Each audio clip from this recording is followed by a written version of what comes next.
Number 3, you don't like them. A lot of times, y'all, I know everybody can get in the comment section, I do like nice guys. Some people do in theory, but a lot of times you don't like what comes along with somebody being nice.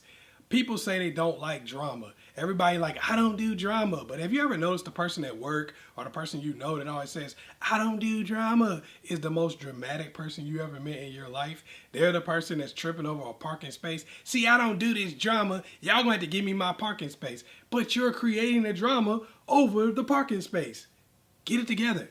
What I'm saying is, most of the time, people like a little bit of drama in their life that's often not created by people who are nice guys or people you would consider to be a nice guy.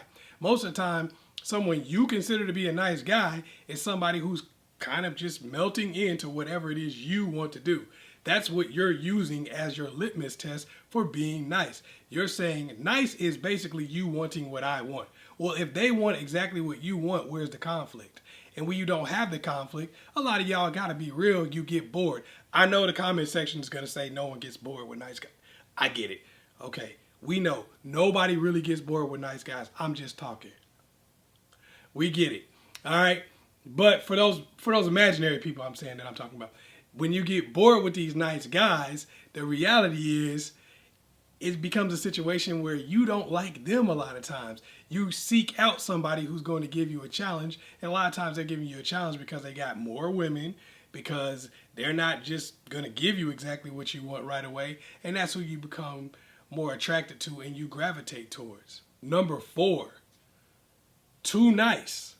A lot of times you're so nice yourself that you are actually spending your time with people who are jerks.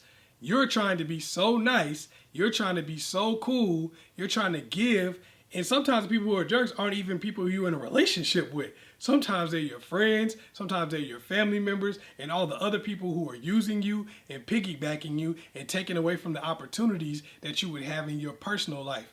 You're too busy dropping your sister's laundry off. You're too busy babysitting your niece every single night of the week. You're too busy being the only one that takes care of your mother. You're too busy being the only one to come over there and help your uncle out. You're too busy being the only person who does anything for people in your family, people in your friends group, people that you might have dated, people you might be dealing with. You're too busy being the only person who's doing anything in your group to be able to find somebody nice, to be able to connect with somebody. A lot of times you're just so nice and you're just so giving that you're really a doormat that only attracts parasites. That's the reality of the situation. You're constantly sitting around being a good, healthy host for somebody to suck all the blood they possibly can out of. And by the time you get in a situation where you want to be with somebody, you want to connect with somebody, you want to have good love with somebody who would actually reciprocate, you are so drained, you are so beaten up and beaten down that you can't even give anything to that relationship. And a lot of times that's what keeps you from being with somebody who would actually be nice, who would actually treat you right, and who would actually be a good relationship. And number 5, too mean. Some of y'all just too doggone mean. Like, a lot of guys like mean girls, but not everybody, okay? Some of y'all are so mean that you only attract people who can handle that. Some of y'all, that's just the way you are. You know what I mean?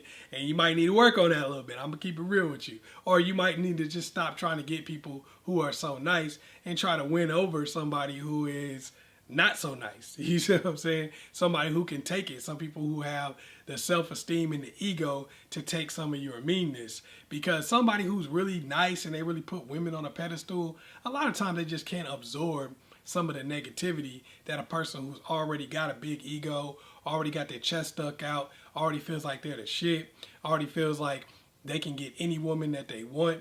Somebody like that, in a lot of cases, can really absorb a lot of negativity, where somebody who is just, I'm all about putting a woman on a pedestal, I'm all about making sure that she has everything she wants and everything she needs at all times. She's my queen. I met her yesterday, but she's my queen.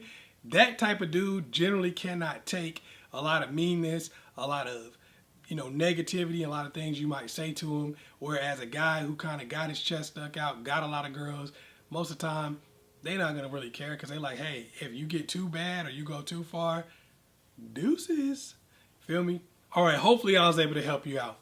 Make sure you like and subscribe and share this video with somebody else. Also, for some of you that need some extra help, make sure you go to the ChazzEllisProject.com, get a consultation or a detailed question.